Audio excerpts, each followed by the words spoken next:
Good afternoon. It's Friday, the 18th of December 2020, a little bit after 1 o'clock. Welcome to UK Column News. Delighted to be here in our bubble. For take two. For take two, but that's probably appropriate since this is our end of the year news edition. So, welcome to Patrick Henningsen, who's here with us in the studio. And of course, your presenters, Mike Robinson, myself, Brian Gerrish. We may possibly be joined by Alex Thomson, we don't know yet, but we're also delighted to say that we're welcoming in on audio link Ian Crane, so that's going to be really nice to hear from Ian. I'm not sure whether you're there already, Ian, can you hear me? No, doesn't look like it. Okay, well, we're obviously in for a fun day today. Yes. Well, a few people have already commented on the studio. A huge amount of effort has gone into producing that. Getting the Christmas tree in was a major problem. We'd forgotten about the size of the doorway, but we did achieve it. And I have to say, we may have to move our chairs at some stage during today's news because the fire is actually burning quite hotly on our back. So we'll see how that goes. But Patrick, you've had a little bit of input into the studio today. And I wonder whether you could tell us anything about the Christmas tree at all. Well, I will. Just to point out the stockings here. You can see is Brian, Mike, my stockings, and Alex, David, and David there. It's a blue Christmas, Brian, this year. Right, blue Christmas. So that's the theme in terms of the colors. But why is it a blue Christmas? Well, because Boris said that we were in for a blue Christmas, and in general terms, that meant that the Conservative, the traditional colour of the Conservative Party, is blue. And Boris says that that is the colour for a miserable Christmas. So that's what the blue is about. It's praise for the good work of the Conservative Party in ruining unnecessarily everybody's Christmas. Excellent. Well, some people might have commented looking at the beautiful tree. There's the green bulbs there are the special sort of bulb. This is Coroni. This is Coroni here, the special Christmas version of Coroni. This isn't the friendly, confused Coroni that you know and love from the summer. This is the virulent new strain that Matt Hancock was talking about. This is more aggressive. This is more threatening. More threatening. This is a reframed COVID here. Right, but there was some talk that this particular virus does lurk in Christmas trees. Is that correct? Indeed it does. Indeed it does. And as you can see, it's lurking on our tree there. Now, if you go up a little further, though, let's take a look at the top. There's a fairy on top. That's traditional, isn't it? It's English tradition. Very much so, yes, to have a fairy on top of the tree. Yeah. But can't quite make that one. Let's move in a little bit. Right. Who is that? He looks it's very vaguely familiar. He does indeed. Let's just do a 4K blow up on that, please. There he is. That's... She is. Well, there she is. That's the health secretary. And, yes. In a lovely holiday sort of get up there, little pink, sort of very festive. And he's looking pretty happy, isn't he? Well, his feminine side has come forward, which I've been waiting for some time. It hasn't been announced, but I'm sure it will. But I think that is a fetching little number. And of course, I'm delighted to see him impaled on the top of the Christmas tree. Okay. Okay. Well, look, what we intend to do, assuming everybody arrives, is we're going to do a review of the year, and then we're also going to, each of us, do a little look into 2021, which is shaping up to be an even better, brighter year than 2020, Patrick, isn't it? But look, let's start off with the review of the year. And of course, the real action began in March when we started counting the numbers. If you remember, we were looking at the numbers every day, active cases, mild cases, serious and critical cases. Of course, well, a couple of people weren't sure why the UK column was putting these numbers up, because of course the numbers were being pushed extremely hard by the mainstream press. And I mean, my motivation for putting those numbers up actually was to criticize them and to offer some commentary on them as they were increasing. In the mainstream press, they were increasing, but what was the real picture? That was really what we were aiming to do at that time. But if we stay with March, of course, we had Boris began his live streams, and boy, have we appreciated those. Yes, you have all got lots. Yes, excellent, excellent. Yeah. Yes, we have appreciated Boris's live streams. They have been worthwhile and wonderful. But even in March, people were coming out, experts, I mean, serious people coming out, as Off Guardian was highlighting. Even in March, people coming out. Is that Dr. Ioannidis on the left there, for example? Sure, that's John Ioannidis from Stanford University. And in the middle is Dr. Suchard Bhakti from the University of Mainz in Germany, and other experts as well, as you said, Mike. Yes, so there were 10 more coming out. Lots of experts weighing in already in March. 8 more in another article. This actually is April now by this stage. But young people, we were already starting to see the narrative that has progressed all the way through the years. This was Vice back in March. Young people are too selfish to prevent coronavirus. And so the theme for the year has been, just as with Brexit, amazingly enough, an ageist theme. Old people at risk. Young people don't care about the elderly. So the young people are never going to take the actions necessary to prevent coronavirus. And with an extra twist, the young people were branded as asymptomatic spreaders. So they're all carrying it, they're spreading it, but not knowing it. They're putting the vulnerable at risk, and that sort of, I'm going to say, mythology has continued right till today. Even then, we have ministers saying that if you go home for Christmas, you're going to kill Granny. Yeah, and Angela Merkel is also bringing out exactly this same line. So that's been reported in Reuters. So this isn't just a UK policy. This appears to be a sort of pan-European policy that, if you dare to enjoy Christmas, you're young, you're going to be putting elderly people at risk. Those elderly people are going to die. You're going to be responsible. This is pretty vicious applied psychology again on the minds of young people. And Angela Merkel is absolutely 100% on board with the whole program, and right through the Great Reset. That's and she's a scientist, so she's a trusted voice. She's a physicist apparently, so she should know the science. So why would you question? Well, preeminent world female leader. We should give some good news that in the Reuters report talking about Angela Merkel and the fact that she was a scientist, so relax, she's going to solve the problem. Why was she having to say what she was saying? Because so many Germans are actually now challenging the whole of the German government lockdown policy. So there was some good news in that article as well.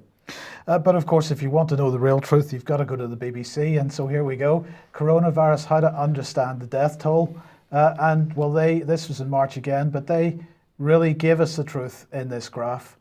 Because what we find when we look at the line, the blue line there, which is normal male death rate, and the orange line, which is the death rate, the normal female death rate, and you compare that to the coronavirus death rate, which is the dotted red dots, you find, well, they're not too different, Patrick. How on earth could we say, even in March, that there was a pandemic? Mm-hmm. Yeah, and also, again, giving more rope to the lie that this is going to affect all people in the population, that COVID-19 is devastating the general population. And when in fact we knew very early on, Mike, the data showed that no, this is, whatever this is, it's primarily for a single at-risk demographic. Plus 75, plus 80, with multiple chronic health conditions.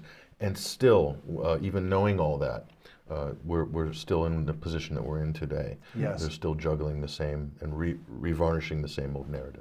And the other thing which we ought to mention here, Patrick, is that, of course, winter flu is seasonal. It comes in winter waves. The winter approaches, the flu comes in, it goes on through the winter, and then as winter recedes and the better weather comes in, so the flu fades into the background until the next winter.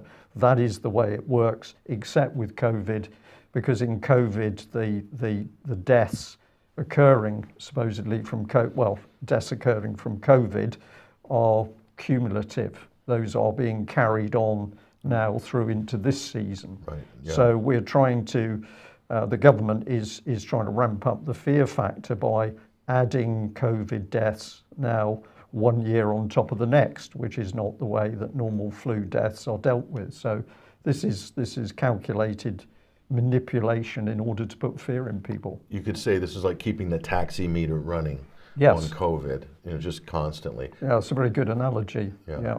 But at the same time, they're talking about second waves and third waves. But second waves only apply to political rhetoric. It doesn't apply to the figures. Yeah, and third waves too. Yes. Well, and then by April, we were beginning to get some insight, excuse my French there, insight into what was actually going on with the Behavioural Insights team, absolutely involved in applying behavioural insights and behavioural psychology to the policy that we were starting to see. And so COVID-19, a behavioural perspective, was published in April on the Behavioural Insights team website, and a whole bunch of different content on here. Young men are hardest to engage in coronavirus guidance, the forgotten frontline, 4 ways you can help food delivery workers during the COVID-19. So there's a lot of propaganda coming out of the Behavioural Insights team. In fact, this article was published in May in the UK Column website. If you haven't read it yet, I suggest you do. COVID coercion, Boris Johnson's psychological attack on the UK public. And we're highlighting in that article, as we did on the news programme as well, the documents from SPI-B, which is the subcommittee of SAGE, which is all about behavioural insights. Originally set up for behavioural insights with respect to flu, but repurposed for coronavirus. And perhaps we'll add to that reminder again that we first started to see this massive machinery for applying psychology to the public to get them to follow government policy. This was back in 2010, so we were fully in the Cameron administration, and all of that applied psychology unit, the so-called Behavioural Insights team, was sitting alongside the Cabinet Office and was working with the Franco-British Council charity that was setting up joint meetings with the French to discuss the use of politically applied psychology. The famous French behavioural, well, in fact, neural expert was a gentleman called Oliver Willier. He was in those meetings, which I think we can say were quasi-secret. We found out about them by deep research on the internet, so technically they weren't hidden from the public, but of course in reality they were. But at that stage there was Cameron's government and the Cabinet Office and the British Civil Service working hard to decide how they were going to use applied psychology to manipulate the public. And their own document, Mindspace, actually said in it that this could lead to accusations from the public that the government was up to no good. Well, how right they were, because obviously now we see that psychology manipulated to lock us all up into our homes. Not only that, using Christmas, using the holiday season as a wedge to drive between certain, whoever's for the program, whoever's not for the program, who's to blame after Christmas, who's been good, who's been naughty, who's been nice. They're really taking that to a government level. So, well, on Wednesday, we showed the BBC's Newsbeat team reporting, and of course they'd focused on a couple of very young, very naive university students who were saying, oh no, I can't possibly go home because I will kill Nan.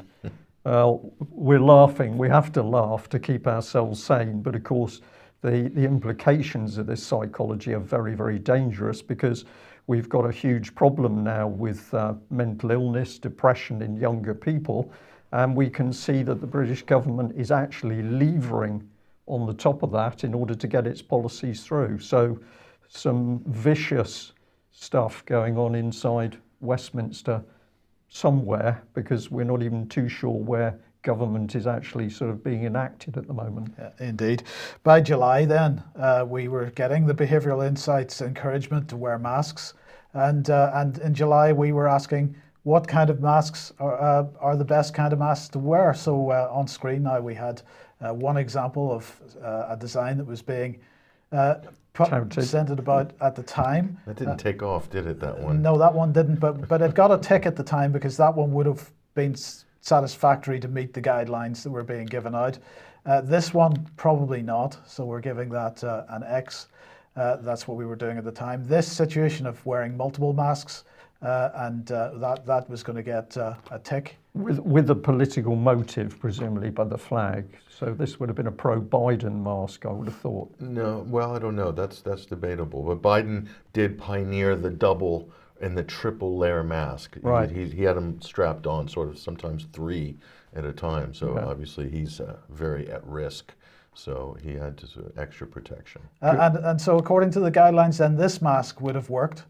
So that one gets a tick.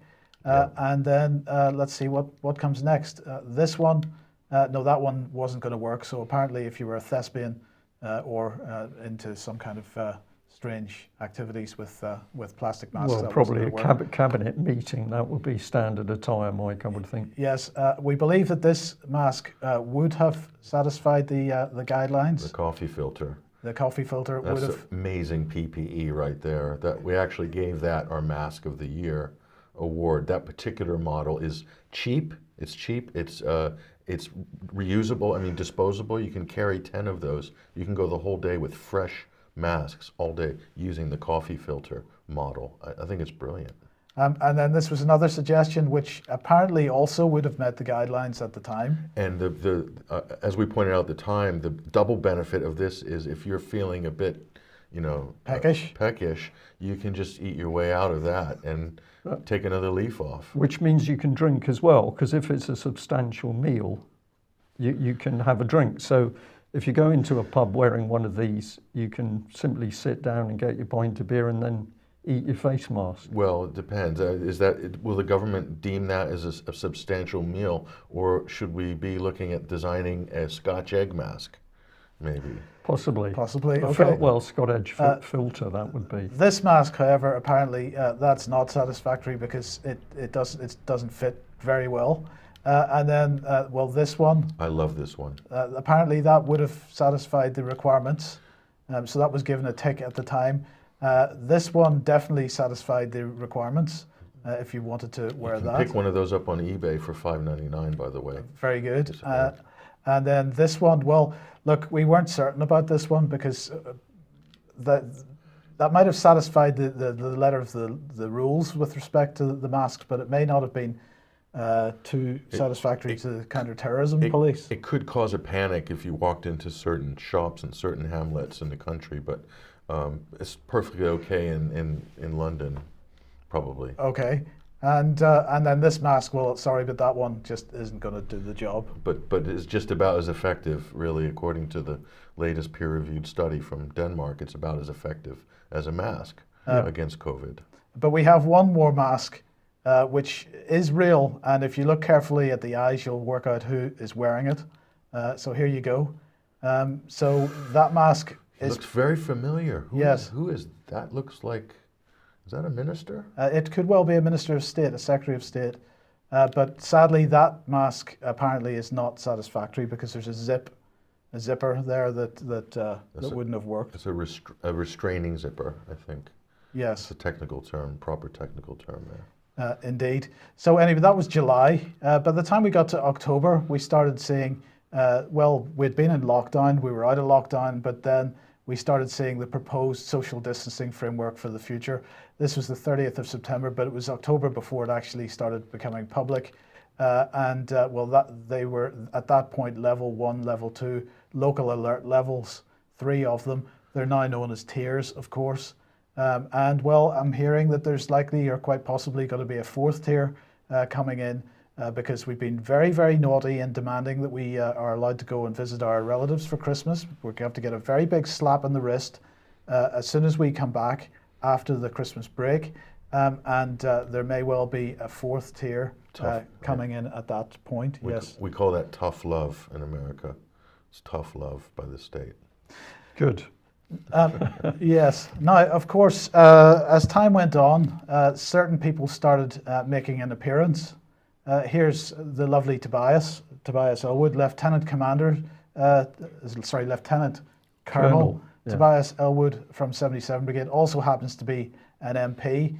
And of course, he was saying at the time that he had never stated that vaccines should be mandatory. So we were starting to get the vaccine narrative, discussion about vaccines. Vaccines were going to get us out of this really bad trouble that we've been in. But unfortunately, in more recent days, Tobias Ellwood has been going on to media telling us all how bad we are, while at the same time he's been giving speeches at dinner parties with 40 other people or something, and now being criticised by Priti Patel for breaking the COVID rules. We're not the only government connected person to break the rules. Dominic Cummings, of course. Who else did we have? Our friend from Imperial College, Neil Ferguson. Dr. Neil Ferguson. It was his rules that he broke, but maybe his rules he realised weren't needing to be. In Scotland, we had 2 separate people had to resign, I think in Northern Ireland as well. All around the world, in fact, we had people having to resign, having broken the rules that they had set for our behaviour, and they were apparently unable to meet. Yeah, but these are the elite, Mike, so the rules don't apply to them. That's the way New Society works. Okay, but it got worse because, of course, over the course of the year, we started saying that everybody was dying from COVID, whether they were knocked down by a car or had terminal cancer or any other kind of underlying health condition. And in fact, this model is now being rolled out to environmental issues as well. So this was a headline from yesterday in the BBC, air pollution death ruling, what comes next? And this was a poor young girl, very sorry for her, but she had an underlying condition, very serious asthma, very rare form of asthma, but she has been labelled by the coroner as having died from air pollution. She's a victim of climate change, technically you could say. So so with COVID, it's now spreading. Incidental COVID, dying with COVID rather than from COVID. It's an incidental part on the whole report. You can extend that same methodology to climate change, or saying, well, the criminals who are polluting, they're killing our children, so we must do something. We need to shut the economy down, and et cetera, et cetera. So the precedent's already been set with COVID to sort of make arbitrary, wide attributions of blame for various behaviors that you might have. Yeah, and Patrick, a bit of that ties in. I was having a look at, as you do, at the National Risk Register of Civil Emergencies. That's the 2017 document. I was having a look at that just before the news, and everything is in there. I mean, we live in UK, but we should be very worried about wildfires, volcanoes, underseas activities. I mean, it was a comprehensive document because everything you could possibly imagine was included. Volcanoes. Yes, because we don't have any active ones here in UK, but there are other active ones overseas that could affect UK. So probably tomorrow morning I'm going to wake up quite anxious, worried about how I'm going to cope with the ash, in my back garden. But all of these things are in the document. And then I saw something very interesting because it was talking about vaccines. It was talking about viruses. And in that section, it said that vaccines will be developed as soon as possible once new flu strains are identified. This will take at least 4 to 6 months. And what date was this document? 2017, that was published.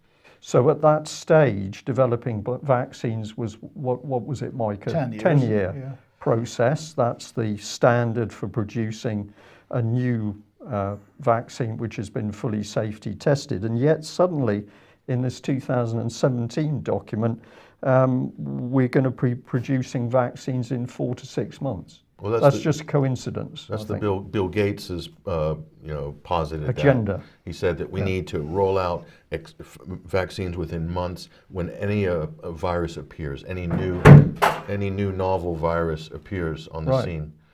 We need to sort of roll out a vaccine as fast as possible. Okay, so.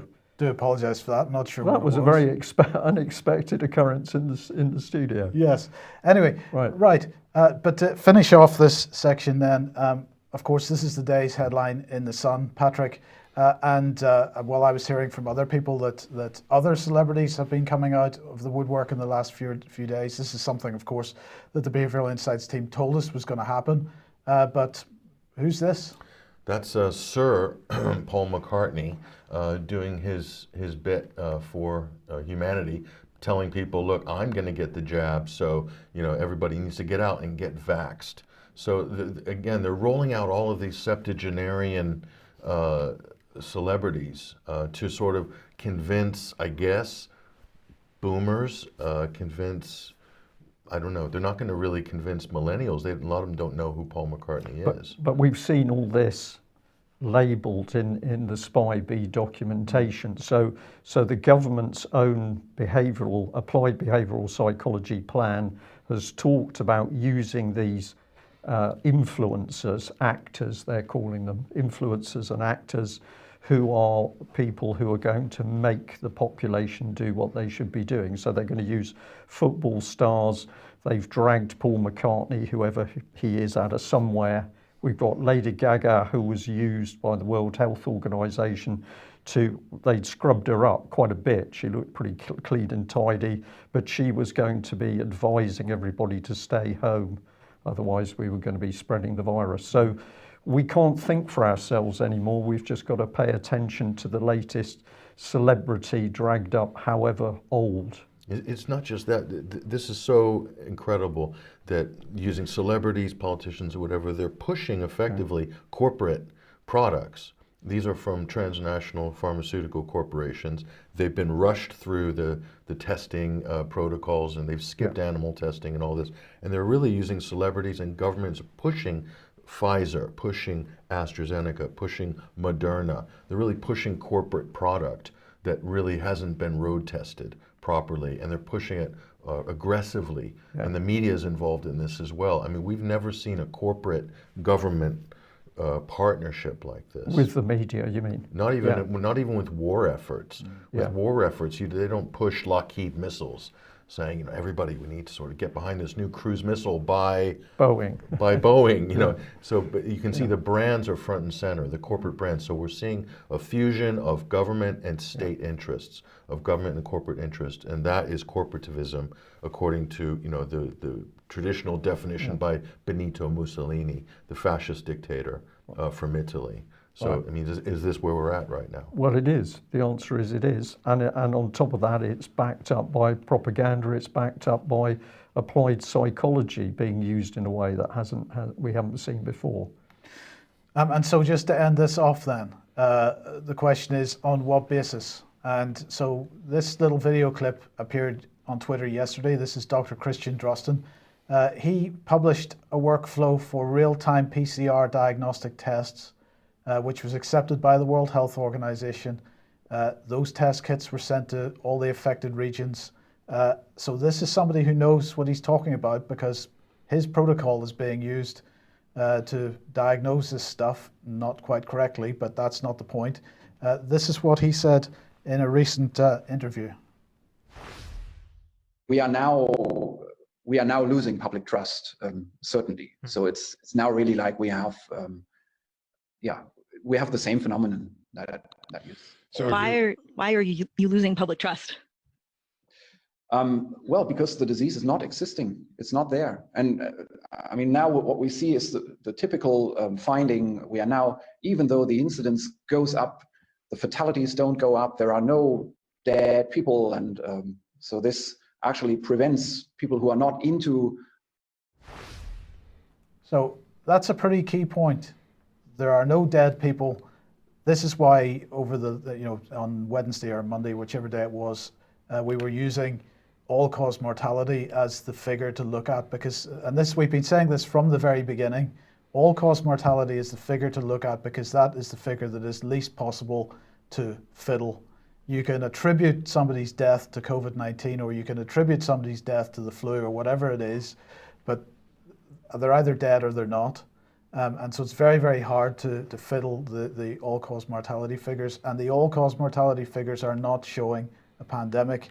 And that really is the thought I want to leave you with on this section, because that fact is undeniable.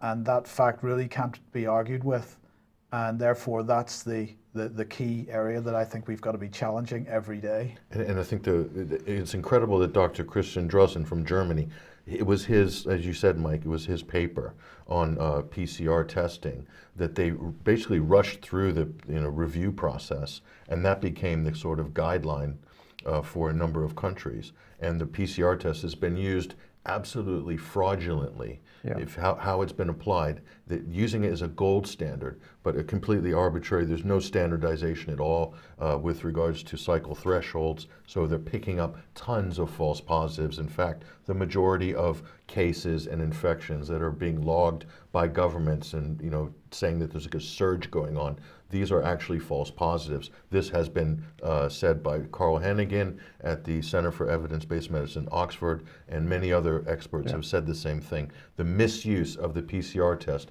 has driven the pandemic narrative right from the beginning of this, and it continues to this day. Tiers, lockdowns, all based on the fraudulent use of the PCR test. That's a fact. That's real science. Yeah, and there's more of this to come as a bit later in this news program. We'll talk about it, but there's more to come. So we've got the smoke screen of the pandemic, and that is causing enough problems to the individual people, businesses, society at large. And then we've got more stuff coming in the wings.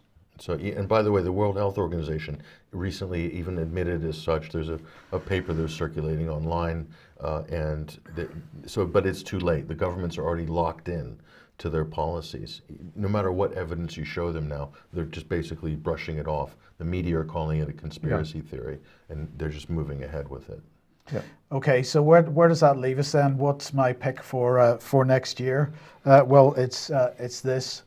Censorship is going to be the topic, or at least one of the major topics for next year, because the reason it's so key for them to start cracking down is because they've lost the narrative there, and they want to try and regain this. And when I say they, I mean the government, the media, the corporations that all have vested interests, in some cases vested financial interests in pursuing this particular policy of mass vaccination, lockdown, and so on. And Patrick later on will be talking about the Great Reset.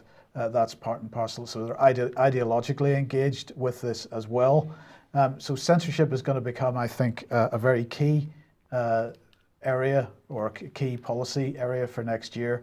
The government is about to publish its online harms legislation that came out of the online harms white paper. The European Union has just announced its equivalent online harms legislation. United States is going to do something very similar, and that's really what we've got to be watching out for and finding ways to get around that. And we should also say, Mike, that's the time at which we are really going to need as much support from our viewers and listeners as possible, because it will be your viewing support and any other action you care to take will help keep us going, as well as any other media source that's trying to get out real facts and information and truth. But yeah, I would agree with your forecast, unfortunately, on that one. And the big thing is there's been a brigade of fact checkers that have been unleashed. And a lot of this has come from the States, from the 2016 elections, because of alleged Russian disinformation that helped Donald Trump get elected. You have all these fact checkers coming on. And now we're looking into the fact checkers. And these are political partisans. These are people with Bill and Melinda Gates Foundation backing in some cases. This has all come out. So they're running around basically doing the job of censorship under the banner of fact-checking. Yeah, which is particularly unpleasant. And we better mention Full Fact, as some of our viewers did over the last couple of days. We've already crossed swords with them. Better name for Full Fact is Faux Fact. And they need to be watched very carefully, because they are not about the truth they're about propaganda ultimately. And none of them are independent, is whatever they profess to be. They're not independent, and they're not neutral. They are partisan, and in fact, they are not even really checking the facts in most cases. They're just basically brushing off things and saying that this isn't true because we say it's not true. Whether that's true or not, it doesn't even come into their equation. Somebody in the chat box is just mentioning, more platforms, getting your stuff out on more platforms. The issue I have with this, and you can both comment on it, but the issue I have with this is that what we saw when we got the likes of Facebook, Twitter, and YouTube in particular, was that we saw much more cross-pollination of ideas between various groups of people that otherwise would never have come into contact with each other. What is happening as a result of this censorship policy and this type of drive for online harms is a re-balkanization of the internet, and we're going to start seeing people going back into silos if we're not very, very careful. And somebody else in the chat box earlier on was making the comment about preaching to the converted. This is why I think this is dangerous, because we will end up talking to ourselves. It's very important that we somehow manage to break through those kinds of false limitations of finding ourselves on a platform that only has a relatively small audience and not a very diverse audience. And that's already happened in America, Mike, as you know, with the emergence of Gab a couple of years ago, and now with Parler, another social media platform, and all the sort of Republicans and conservatives have fled to Parler, but it's really just turned into kind of an echo chamber, a talking shop. So I agree with you, Mike. You want to be in the town square, you want to be in the commons, because that's where the real debate's happening. That's where the real action is. That's where you can affect policy. That's how you can affect consensus and change. This is why the establishment want to push out any dissenting opinions, any dissenting viewpoints out of the public commons, out of that square. Yeah. Okay, let's move on to you, Patrick. And what's your review of the year topic? Well, you could pick so many. Of course, this was epic. This was an election that no one will ever forget. It was unprecedented. So, where does it stand right now? They're still going at it, basically. Joe Biden, Donald Trump. This is the Electoral College has spoken. The gods of the Electoral College have decreed that Joe Biden is the president-elect. That will go on to certification in Congress just after the new year, following a very contentious, potentially explosive runoff in the state of Georgia that will decide whether the Republicans will hold the majority in the United States Senate. That's massive, because the implications are Democrats could pack the Supreme Court. They could add Washington, D.C. and Puerto Rico as two states to the Union. They could basically give amnesty to every single undocumented person, and then turn red states like Texas blue permanently, and so forth. I mean, it would change the face of the country. Sign up for the Green New Deal.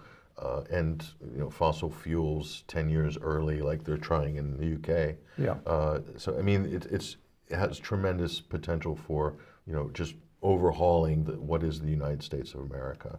And so it's a very important. Joe Biden definitely represents the globalist, the multilateralist globalist. He's favored by the World Economic Forum. He's favored by Bilderberg. He's favored by the Trans-Pacific Partnership and the TTIP corporate takeover that was attempted a few years ago. And the War Party? Well, I think so. The Democrats have their own style of waging war. It's usually through proxy wars, NGOs, subterfuge, arming and funding jihadist fighters, for instance, like the Obama administration did for so many years in Syria, Libya as well. So it's a very different prospect than what Trump was basically attempting to do, which was to decouple the U.S. from its overseas commitments, its overseas endless wars. And I have to ask you, Pat. Biden's talked about masks for 100 days. Right. The first 100 days, I'm begging all Americans to get their mask on. Yeah. I'm begging them to follow this policy.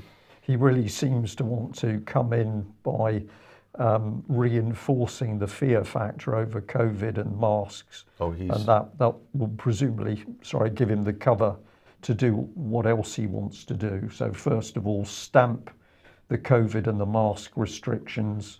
California locked down at the moment, amongst other states. And then what's going to come in on the back of that? Well, first 100 days are very symbolic. And so the plan would be just wear a mask for 100 days. He's positioning himself as the pandemic president. He was doing so right through the campaign. He was showing up masked and, alone at rallies with like 10 people there with standing in circles. So, I mean, he is the pandemic president, but he would declare victory after that 100 days.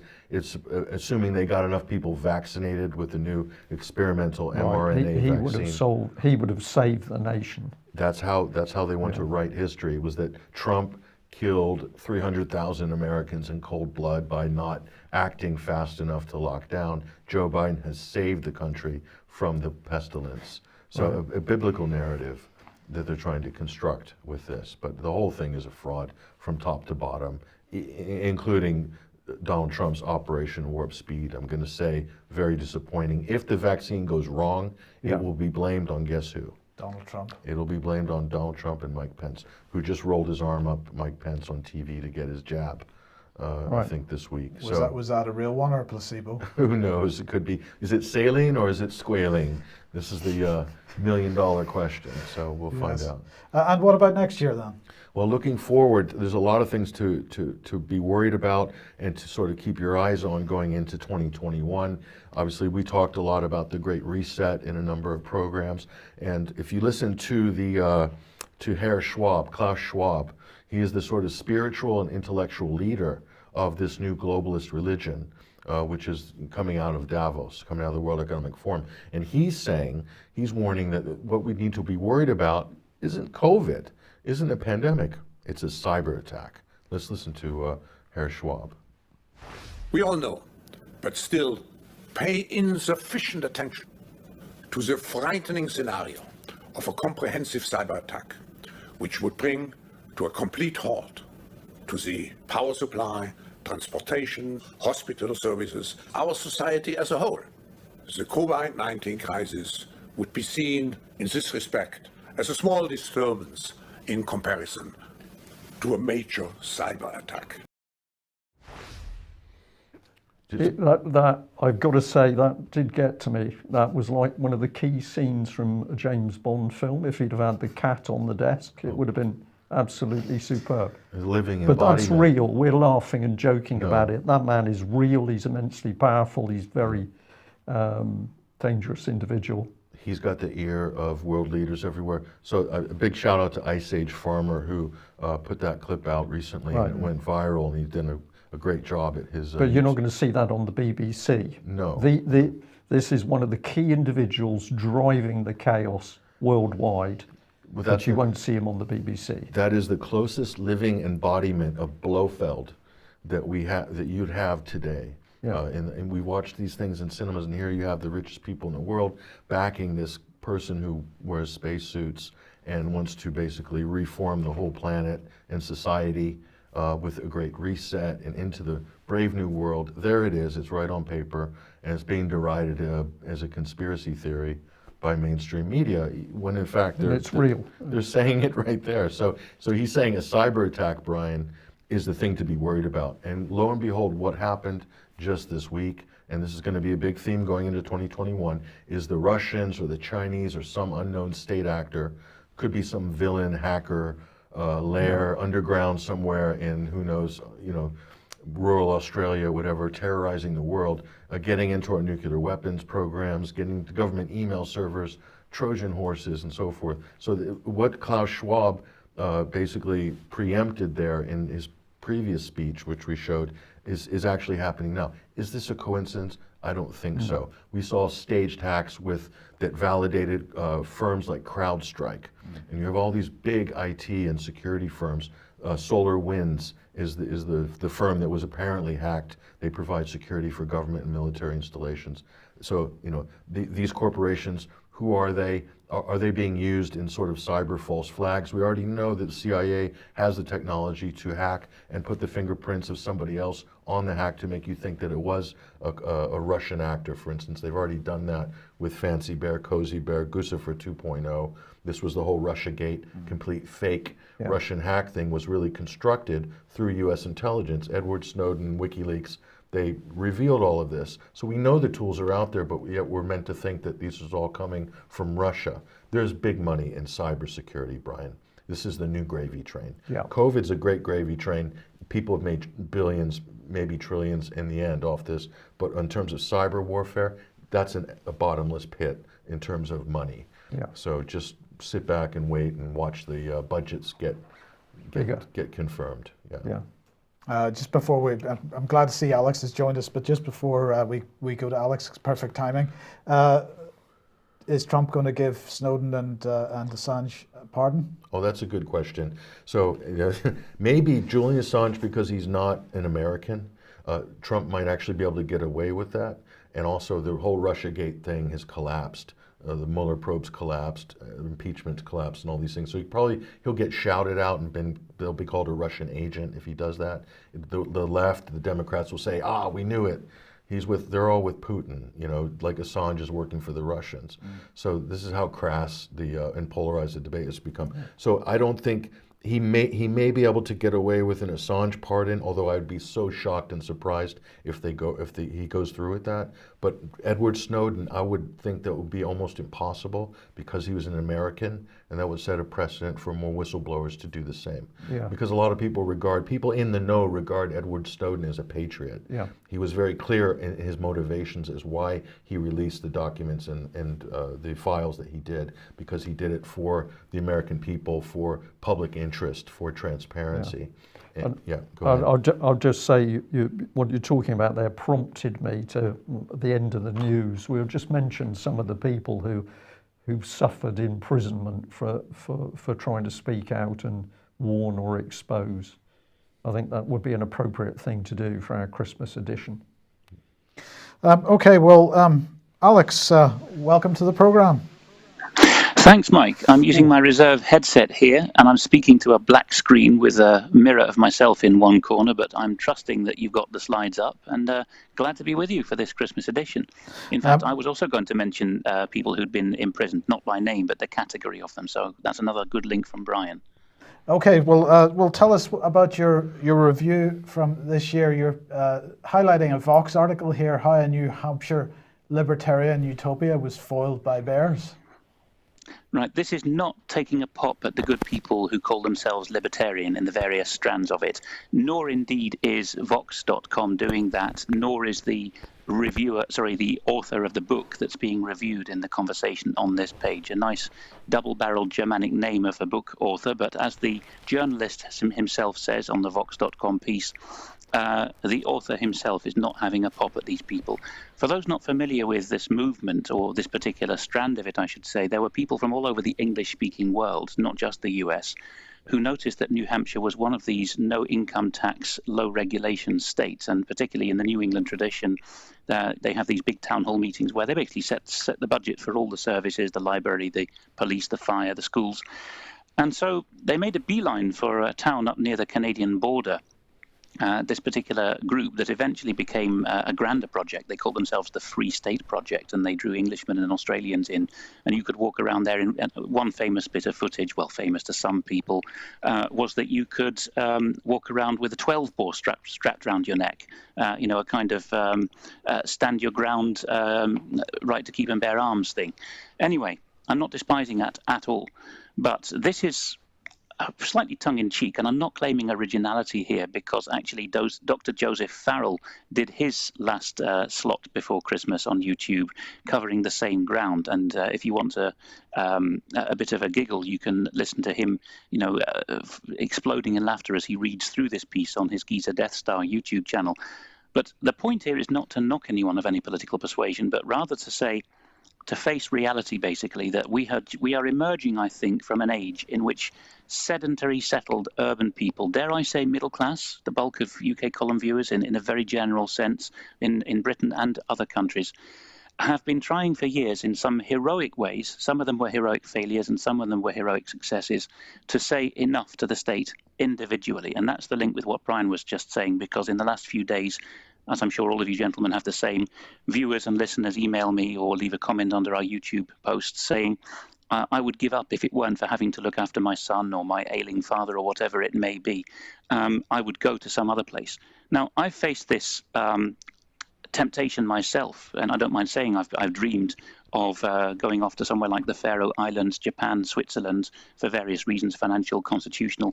But they're not your people, and you're not familiar with the nature, even within the United States itself, or even if you come up from Concord or Manchester to rural New Hampshire.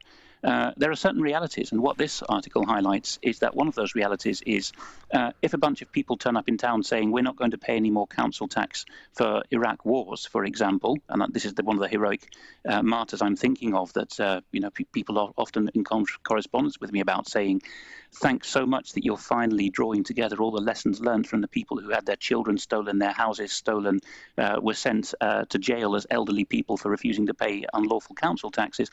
Well, if you set up a movement, there are pipe dreams involved, right? You'll never get to be a majority. And the book involved, in a moment, Mike, you can read out the quotation and the book title.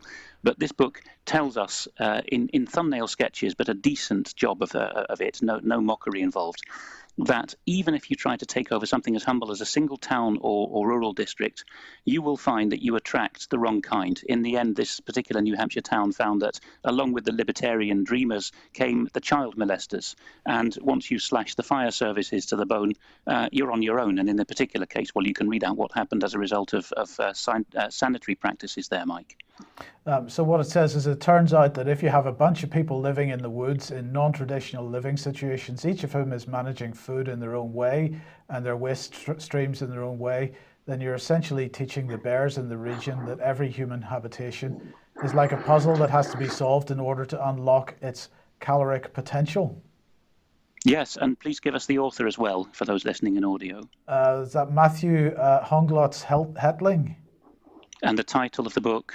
A libertarian walks into a bear, the utopian plot to liberate an American town, brackets, and some bears.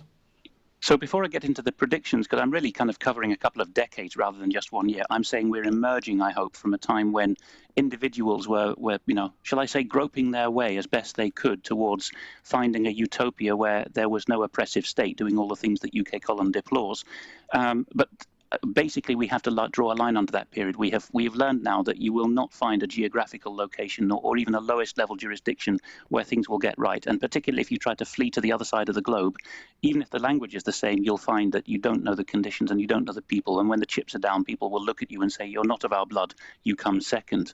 But maybe just before I go to my prediction, over to Pat to be firm and fair, Pat. I mean, I hope I'm not misconstruing the wide umbrella of the libertarian scene, and I hope I'm not being unfair to the people who went up to New Hampshire for the Free State Project. But I'll say more about territories and states in a moment with my next slide. But just interested in what Pat has to say about all these attempts, particularly stateside, to say in this part of the country, even with Antifa people in Seattle in a certain zone, the writ of the government does not run here. Does it work? Well, look, America has a long tradition of, let's say, independent living, people basically living independently, living off-grid. They were living off-grid before off-grid was even a term in America, but you have a big disconnect, it's becoming increasingly so, between the urban and the rural. However, the difference between the United States of America, still, the one difference is that we have a Second Amendment, so we have the right to bear arms. And so there are enough people in even rural New Hampshire that are, they have their own arms and so forth. So this is a kind of bulkhead against the state and state tyranny. And so this is why you have one political party in America that's trying hell for leather to basically ban guns. This is the Democratic Party's objective, whether they say it overtly or not. Some do, actually. Like Beto O'Rourke, who ran for Senate in Texas. He's very open about his, he wants to see a gun-free America. So again, I think this was a hallmark under the Obama administration. They had a mass shooting just about every week for a stretch of a few years. School shootings every couple weeks, theater shootings. This seemed to be somehow flourishing under an Obama presidency. Why is that? There's a lot of people that can speculate as to why that might be. And are we going to see the same thing under a Biden presidency? If Joe Biden assumes the reins of power on January 20th, is this what we're going to see? Because it was just a non-stop, basically carousel of mass shootings and calls for gun control and banning guns and so forth, as if that was the #1 sort of craven danger in living in the United States, which in fact it's not. But that's the big difference. Can I ask a question about that? Right. So if we look at this year, we have seen normal mortality being turned into a pandemic by the mainstream press and the way that things have been reported. And sometimes, Patrick, I've made the comment in the past that it's even not important what the mainstream is reporting at any point in time, it's what they're not reporting at any point in time. So my question is, was there actually an increase in the number of mass shootings under Obama, or was this just the way it was being presented in the press? No, there was. Yeah, right. Okay. There's lists that have been compiled for this, and if you were to make a peak, or it was massive. But they've done this with post George Floyd. George Floyd dies, and all of a sudden the crowds come out, the rioters come out, the mob comes out, mass protests, basically calling it a genocide. That unarmed black men are dying in droves, and so when you look at the actual statistics, which have been laid out in all the major newspapers, the Washington Post keeps very accurate records of this. 2009, you're talking about between 9 and 15 individuals in a country of 330 million. That's not exactly a Holocaust. But yet, when the media gets a hold of it, they've blown it up. So we're living in an age of spectacle. Whether it's COVID, whether it's the war on terrorism, whether it's mass shootings. Well, and the media's not just reporting; it's absolutely putting their political viewpoint on everything that happens. The politics is a key part of the way the media and the press operate.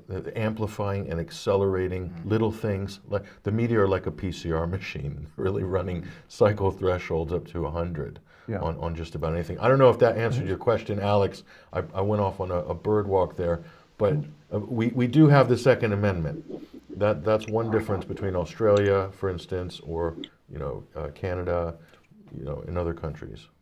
Yeah, Alex, I wondered if I could just add a bit. It's just my view, but one thing that's clear to me is that if anybody thinks that the regime that's building and installing itself is going to forget anybody who effectively challenges that regime, I think they're going to be very disappointed. The regime will go for anyone, any group, any individual that challenges it. So the battle to counter what's happening in UK and the world today comes down to people standing their ground wherever they are. They may choose to stay in their villages and homes, and they may even stay in their same job, but it's what you actually do on an hour-by-hour, day-by-day basis to challenge what's happening. I don't think people are going to be able to run away to the countryside as they think, certainly not in the bulk of Europe. America's different in that you have got areas where people can actually get out into the wilds, but that's not going to be the case in UK. You're going to have to stand your ground and fight. I'm talking about fighting in the right way, where you live. Which brings me on beautifully, actually, to my presentation of my prediction, which is actually the same theme but in a different light. And the slide has on screen there a call for independence for the East German state of Saxony, which had a long tradition of successful statehood, together with Bavaria in the south before Bismarck. And at the bottom is a survey from 2014, actually by Reuters, occasioned by the Scottish independence referendum of that year, asking people by state, or as Reuters put it rather significantly, by region, there's a bit of a telling thing, would you be prepared to secede from the United States? And you can see that parts of the southwest and the Midwest, not the classic South anymore in the lead, but large parts of the should we say, the flyover country, as it's dismissively called, are increasingly saying, well, yes. And so my point here is that the trend is that during the next year, I would stick my neck out and say at least one constituent state, territory, or province of one country in the West. It may be Alberta in Canada. It may be one of the Australian states. It may be Saxony or Bavaria in Germany. But somewhere, some state, some top-level entity within the country, possibly Scotland in the UK, which I hope, God forbid, will declare practical independence. And there is a link, of course, with what I was just saying, which is I think we've learned collectively now that you can burn out at both ends by saying, I refuse to pay taxes for unlawful wars. I refuse to go along with forced vaccination, de facto forced vaccination. And you can try to hold yourself up somewhere. But as I said in my talk for AV 11.1, entitled Independence from the Beast, you actually need a core of people around you who are like-minded. And so the sobering news on the last slide was, even if you set out to form paradise, you'll be in the minority spiritually and philosophically, whatever happens. And even if you survive to be a clan head, your children and grandchildren will disappoint you, I'm afraid. That's the lesson of history.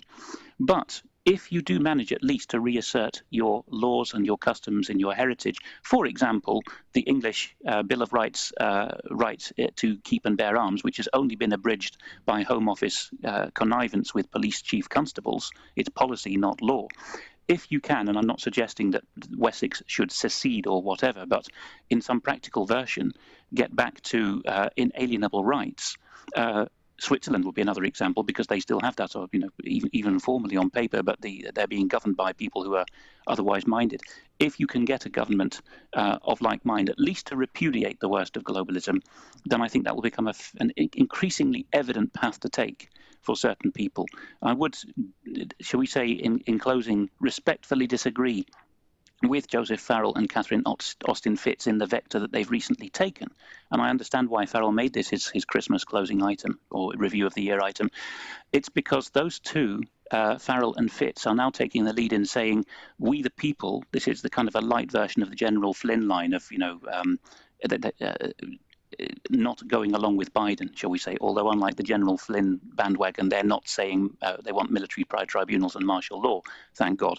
But the Fitz and Farrell line is a kind of academic or intellectual version of that, which is there's missing trillions, there's black ops budgets, everything that's been squandered and pilfered from us. We can get it back if we resist the temptation to secede in any meaningful sense. So I think that there's a carrot being dangled there that's never going to be caught, which is supposedly our money. I think we just have to write that off and say, it's gone. And you don't go throwing good money after bad or expending energy trying to get back a United States in the classic republic sense, or a United Kingdom in the classic monarchy sense that we had. It's gone. But through efforts like the Constitution's podcast series, Dissident's Guide to the Constitution, we're hoping that pools of people can come together and set up what we used to have at smaller scale. So that's why I think the watchword for 2021 and the whole decade ahead is secession.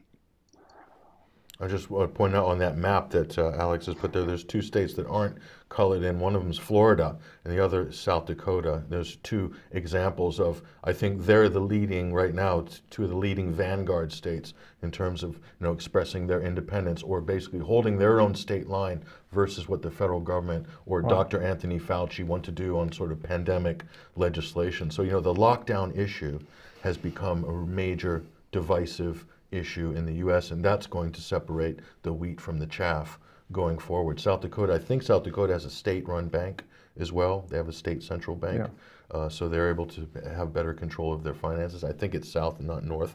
Correct me if I'm wrong, but that's an important feature in being able to secede or be independent. It's have some control of your finances. Yeah, and perhaps we just end by saying that in discussion amongst ourselves, we're saying it's quite clear that what happens in America, what happens in UK, this is going to be very closely linked, very closely aligned, and we need to stay aware of, we in UK need to stay aware of what's happening in the United States for 2021.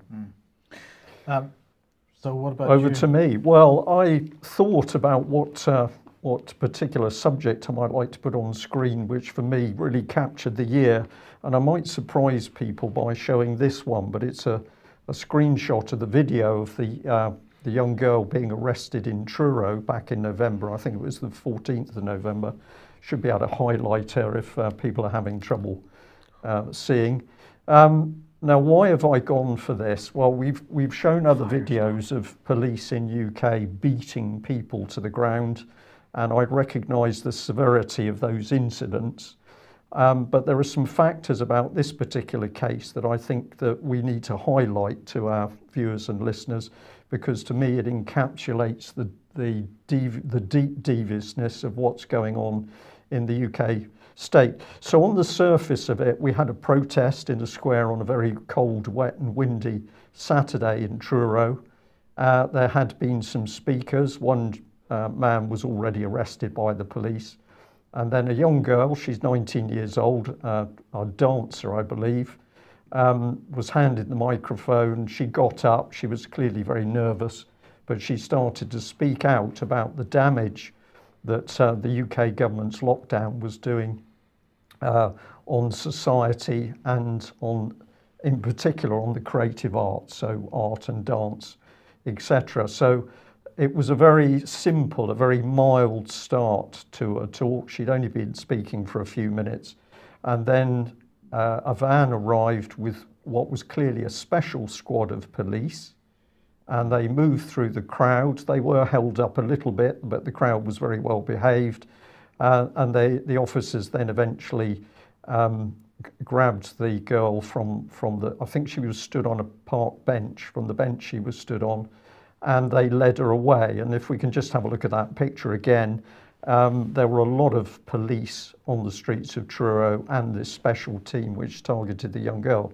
So she was held in a police van for 2 hours, and she was then taken back to Camborne police station, where she was interviewed under what appeared to be quite strange circumstances. She was held in a cell for just over 24 hours. She found that whole experience traumatic.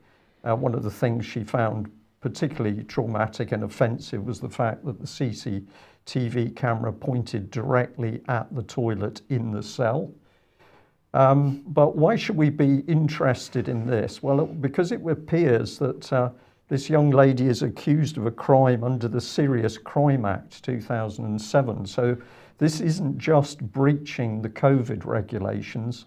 She was targeted that she had broken that Serious Crime Act. And of course, this means that she's facing serious charges.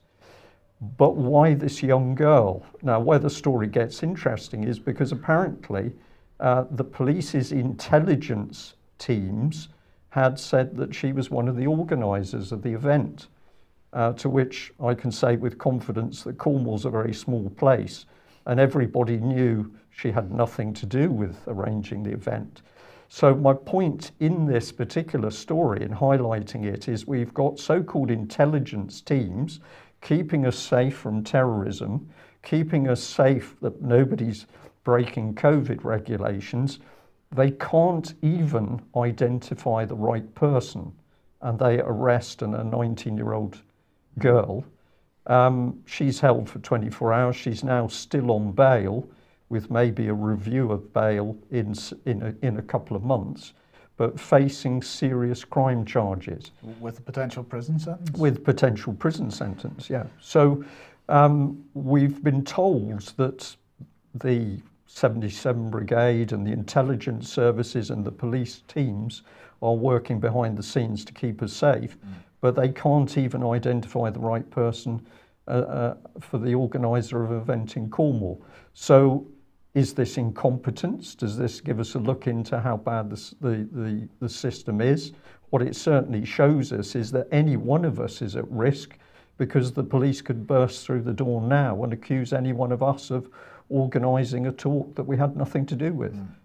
This reminds me of the Stasi in East Germany. Yeah. They had so many different departments and people doing things in gray areas in the dark and working on so-called intelligence that they ended up getting it wrong most of the time, and a lot of people suffered needlessly. As a result. Yeah, so for decades. Where we've had those interactions with the police on the streets, the police there at the time took the decision to arrest people, which we would challenge many of those decisions, but it was the police there reviewing what was happening in front of them. Now we're seeing something different. We're seeing men and women operating out of sight of the public, behind closed doors, looking at data. We've no idea what they were looking at.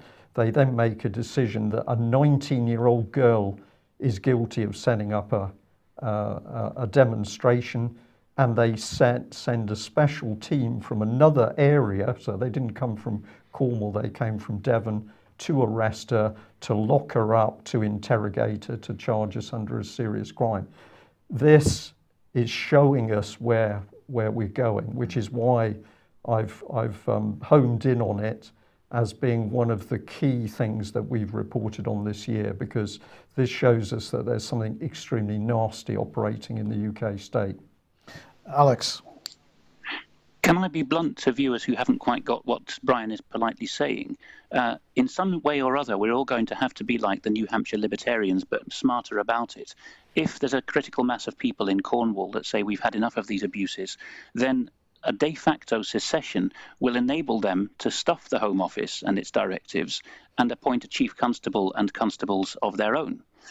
This will come at the cost of having to take care of their own healthcare, their children's schooling themselves, and everything else that you've come to expect the state to do for you. Thank you for that. The future? The future. Well, really, this image predicted the future for me. What is it? This is a view along a particular road that I travel when I'm coming into the UK column office. And the bridge over the road quite often has banners, but for the last year, it's had two particular banners. You should be able to highlight one of those, that's it. And the banner is now very tired and very soggy and very dirty and very depressing. Well, what is the banner? Let's have a look. We should be able to blow it up. It's to do with loving the NHS. And this, of course, was all part of the COVID NHS, what I've called the Love Fest, where we were to get out clapping for the NHS and recognising that without the NHS, the country was absolutely going to die as a result of COVID and the pandemic. So these two banners have just been left to become very ragged and depressing. And I thought, what a fantastic image for showing the sheer corruption around the whole of this fake pandemic, that the Love the NHS banner went up, but actually it didn't mean anything because the people who put it up left it there to rot over the subsequent months. So it really says it all, Brian. The picture says 1,000 words. Yeah, and I see that picture every day. I come into the column, so I thought I'd share it with the viewers. So we've been spun this line that the NHS is the absolute saviour of this great pandemic. But in the last couple of days, I've also learnt something else. So this banner is the gateway through to the future, and a button click should produce it. We can tell our audience today that we know for certain that the NHS has been holding high-level talks about a national state of emergency in 2021. And apparently what is going on is that the talks are discussing what will happen if there is a spread of the new unpleasant COVID. Another mutant strain. Another mutant strain that is particularly dangerous. And what are the NHS teams being told? Well, they're being told this is going to result in a state of emergency, and you will see the military brought in to assist, particularly the army. And I'm just going to say to viewers, this is what's being discussed at high level in the NHS as we speak. So it's pretty clear for me that what we can expect in 2021 is more of the same over the COVID lie. But on top of that, they are going to try and increase the suppression and oppression of the population in UK to the extent that we're going to go into a proper national emergency when we can have armed police everywhere, we can have the military with a more visible presence. This is being debated. Mike, isn't that Operation Tempura that you reported on earlier, was that not the first step in the progression towards this state of emergency? Well, yes, indeed. And Tempura was supposed to backfill police roles. So, for example, police that are guarding nuclear power stations and so on were supposed to be backfilled with military personnel so they could be put onto other frontline duties. We're seeing that mission creeping and creeping and creeping. So we've seen them in Liverpool handing out tests. We've seen them in Liverpool going into schools. We're hearing about them, the military being used in other areas, and that's only going to increase, I think. And that slippery slope we are now well and truly on. And if I can add a piece into that, and I'm jumping back, but it's also part of the future. What's special in relation to that Cornwall case is that we have a senior police officer from Devon and Cornwall Constabulary actually working with the SAGE advisory, well, not just the SAGE advisory team, the SPI-B. So that's the team using the applied behavioural psychology as a result of COVID. We've got a Assistant Chief Constable from Devon and Cornwall, Paul Netherton, who is part of that SPI-B team. So we've got a policeman who is helping to set the policy for what's going to be done, to use the applied psychology to ramp up the fear. And then on the ground, his police force is coming in and targeting a young girl. Is that a coincidence? I don't know, but it seems to me that if demonstrations are occurring in Cornwall, and you've got a senior police officer from Devon and Cornwall as part of the government's high-level team, there's going to be some embarrassment at rebellion on his patch. So is this a bit of a vendetta, possibly? It could be. So that's political, what you're talking about. What there. I'm saying is we're now into political policing. And I did have a little look at this gentleman, and I encourage people to go and have a look at his website. He's currently seconded to the Home Office supporting the COVID response and contingency planning. He boasts that he's actually probably had more COBRA meetings, that's the high-level security meetings, than anybody else. But you can also find out that he's working with faith groups, in particular that faith groups can help policing with their policy. So now we've got a very interesting cycle coming around. We can close down all the churches, but don't worry, because the faith groups are there to help the police. I'm not making this up, it's all come out of material to do with him. But the last one I'll end with, if I can find it here, is he says he's working with the Met Office and the University of Exeter to see what needs to be done to prepare for climate change. So this man is Superman. He's up there fighting COVID. He's now talking with the Met Office that he's going to stop, I'm using the correct technique here, Mike. Yes. He's going to stop climate change. And presumably if we get the odd volcano pop up unexpectedly in Scotland, start to erupt, we're going to have Paul Netherton who's going to be in charge of that. So the police can stop climate change, presumably. Yeah. Now, on this front, can I ask Alex Thomson a very quick question? Alex, looking to the future, the militarization of the police forces, you know, and the melding of military and police, do you think it's possible, it's a theoretical question, could the UK eventually go down the same path that you see that's very common in European countries where you have police and you also have a gendarmerie force as well? Is that something that could happen, do you think, in the UK, or are there things prohibiting that? There are legal and constitutional brakes upon it, Pat. We don't use the term posse comitatus as they do in the US, but we do have the same common law doctrine that troops are never to be billeted upon the national population. I know that's a slightly different meaning technically, but that comes out of the Bill of Rights and of course finds its way into the US Bill of Rights as well.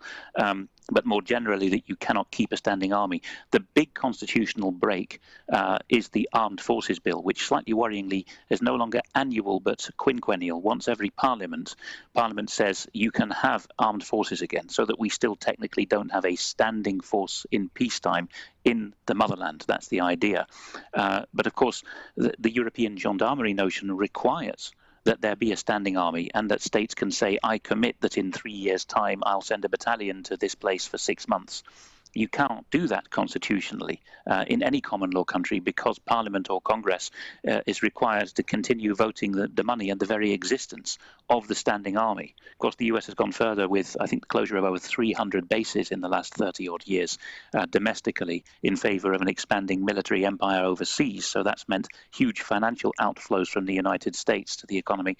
But if these guys get repatriated, Britain doesn't have much of an armed force left to talk about, but if the US ones get repatriated, repatriated, you're going to find the same there as well. Now, people might take fright at one thing I said a moment ago about seceding, but here's something practical you can do, and some of the very best people who talk to me through UK column channels have come to the same conclusion. There's two elections that are of significance, that are recurrent, which actually the Conservative Liberal Democrat coalition brought in just under a decade ago, which are very important in holding this back. One is that your county in England and Wales has a policing and crime commissioner, and the elections for that are forthcoming in the spring, if I'm not mistaken. And that really has, because the establishment thought that they would have untrammeled power through these and that they would never fail to get its man or woman in. And some of them are egregious nasties who have got in. But because of that, there's no real way to sack these people. And in some cases, notably the Policing and Crime Commissioner for the Thames Valley Force area, Oxfordshire, Buckinghamshire, Berkshire, Anthony Stansfeld, these are doing great work in turning up fraud and corruption that was never meant to be turned up, and nobody can sack him. In short of a disaster on his part. So that is absolutely something to make a targeted run for. Whether you believe in parties or not, make sure that the right candidate becomes Policing and Crime Commissioner for your area in England and Wales. The other is to join the constituency party association for the party which has a safe seat in your geographical constituency, whether Labour or Conservative. Because people talking to me are now saying, well, look, if we had just 5 good men in the right posts, I should say men or women these days, and he wasn't being specific. 5 good people in the right posts in the constituency association, in his case, it was a safe Conservative seat locally, then we can effectively hire and fire, recall or appoint the person who is a dead cert to become the Member of Parliament for this area. And some of the people who've been at this at decades have concluded that even in a system with 650 supposedly sovereign Members of Parliament in the House of Commons, 40 or 50 of them would be enough to form a blocking minority to stop a majority taking over in a tyrannical way. So 40 or 50 independents in practice you get through controlling the local constituency association. Not a very large number of people that would need to join their local party that's in the lead locally. Excellent. Thank you for that, Alex. Okay, well, look, let's end here with a bit of good news. And that, of course, a theme that's been going back a number of years with Brexit and most recently with COVID has been the difference between older people and younger people, and where we should really be fighting each other and this kind of thing, and a lot of pessimism amongst the older generations that younger people get it. Well, I just want to give one example of where a younger person gets it. This is Northern Ireland Animal Farm. It's from JL Comics. J is James, and well, he is 12 years old and he has put this together. And I want to say thank you very much to his mum who sent this through to us. And the speech bubbles on the left say, I don't understand this, but Comrade McBride says it must be right. Bah. And Arlene Foster saying, discipline, comrades, iron discipline. That's the watchword for the day. One false step and our enemy would be upon us, surely. Comrades, you do not want coronavirus back. And if we just zoom in on some of the people, we've got Michelle O'Neill from Sinn Féin and Arlene Foster DUP, who share the leadership of the country there. And the caricatures are fantastic because they're very accurate. We've got Robin Swan there with an orange I Love Masons jumper on. And we've got the PSSNI with the S being the Nazi SS. Lightning bolts. Yes, and there is Michael McBride there. Alex, I think this is very good. What do you make of it, since this is the first time you've seen it? Well, I was copied in this morning on an email sending it round, and I was just tickled pink by it. It's the good old spirit of Northern Irish cheek, I think, standing up to people who are too big for their boots. And to me, sorry to turn it political constitutional again, but that's my bag, I should say. Northern Ireland is a classic case. It was told, you're jolly lucky. You've had devolution. You know, you can have your own silly little self-government back with all your obscure communities that believe in some strange god. Look, it'll all be fine from now on, and we'll pump money back into you. What's happened is just one big pork barrel, as our American cousins would say. Everyone has lost faith in the former tribunes of the people, the Democratic Unionist Party and Sinn Féin, which through the Troubles were regarded as, you know, the bother boys of both sides. What's the solution? Well, Northern Ireland is a classic example. Catholic, Protestant, atheist, newcomer are starting to see, and actually joining forces with like-minded people in the Republic and Scotland increasingly, that they have a common law to stand on, regardless of which creed or national ideology they were brought up with. So absolutely, if you can get 12-year-olds to realise what's going on, then certainly in a smaller jurisdiction like Northern Ireland, you're halfway to the solution. Yes, indeed. Yeah, Something positive there. Yeah, and interesting, isn't it, that here we are in 2020, 2021 approaching, and we're looking straight at the image of Animal Farm. Yes. Well, look, that's really it, I suppose. I just wanted to end, Brian, with just a quick advertisement once again for the Save Our Rights event taking place on New Year's Eve. New Year's Eve party, as we know, no fireworks in London this year.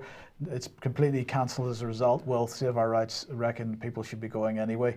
Central London, 9 p.m. at the Embankment. Bring your own entertainment is what they're saying. So if you wanted to go to that, you can. And I just, I think we all just want to say Merry Christmas, have a Happy New Year, and a massive thank you to everyone. All the support that we've had this year has been absolutely amazing. Brian? Brilliant. And perhaps we can ask our audience to think and remember the people who are in prison at the moment or in other dire circumstances. And I particularly want to mention David Noakes and Linda Thayer, who are still being held in prison in France. We also got Sabine McNeill, who's in prison in this country. There's some other people that I'm in communication with in prison, but I'm not able to give their names. I'd also mention Melanie Shaw, things happening there. We may be able to report more on that in 2021, but obviously people in far worse circumstances than many of us will be at home, even under the curfew imposed by Boris Johnson. And can we just say, it is going to get tough. I don't think there's any doubt about that. So it's important that everybody stays in good spirits, look after yourself, look after your family, try and keep some humour in things. And what would we ask our viewers and listeners? From me, it would be spread the word, because it is exposure that does most of the damage. I don't know whether you've got something else to say. What would you like our viewers and listeners to do, Pat? That's a... It's something, isn't it? It's do something. Put some passion and energy into what's going on, and don't be afraid to be the one that everybody's pointing to saying they're wrong, because that person will in the end usually be right. That's been shown to be the case time and time again. Yeah. So get your bets in early, as they say in Vegas. Right. But for me, we have an audience, and our audience needs to start actively sharing not just UK column material, but other people's material as well, because in the not too distant future, we are going to rely on individuals sharing our stuff, because the platforms aren't going to be doing it for us. Yeah. And that includes, by the way, if you have family or friends who aren't listening to the show, aren't watching the show, you're shy, you're afraid to say, check this out, check this program out Monday, Wednesday, Friday. No, don't be shy, don't be afraid, because there's a lot more people that are more amenable to this kind of content than I would say there was a year ago. Do you think that's a fair assessment? I think that's true, yeah, sure. Absolutely. So I think we're leaving it there. Enjoy your blue Christmas. And we got Alex as well. Yeah, just briefly ask Alex for comment there. Very much the same, actually, gentlemen. A gentleman called Neil G in the chat box just pointed out that he heard of us 6 or 7 years ago. He was already 50 years old. People would already have thought, oh, well, he's not going to change his views at that age. He was voting Green as recently as 2015 in that general election, and now he's a regular stalwart in the chat box. So do not give up on friends, family and colleagues. And more generally, when you're holding people to account in any public office, don't be fobbed off, which is a weakness of the Brits, let's admit it. Just, hold people's gaze when they tell you a load of nonsense, and make it clear, with or without words, that you don't believe them. Don't be fobbed off, and they will crumble, believe me. Yeah. Brilliant. For those that are asking, we will be back on the 4th of January. 2021. Yes. And it's going to be a fun year. See you there. Bye-bye. Bye-bye.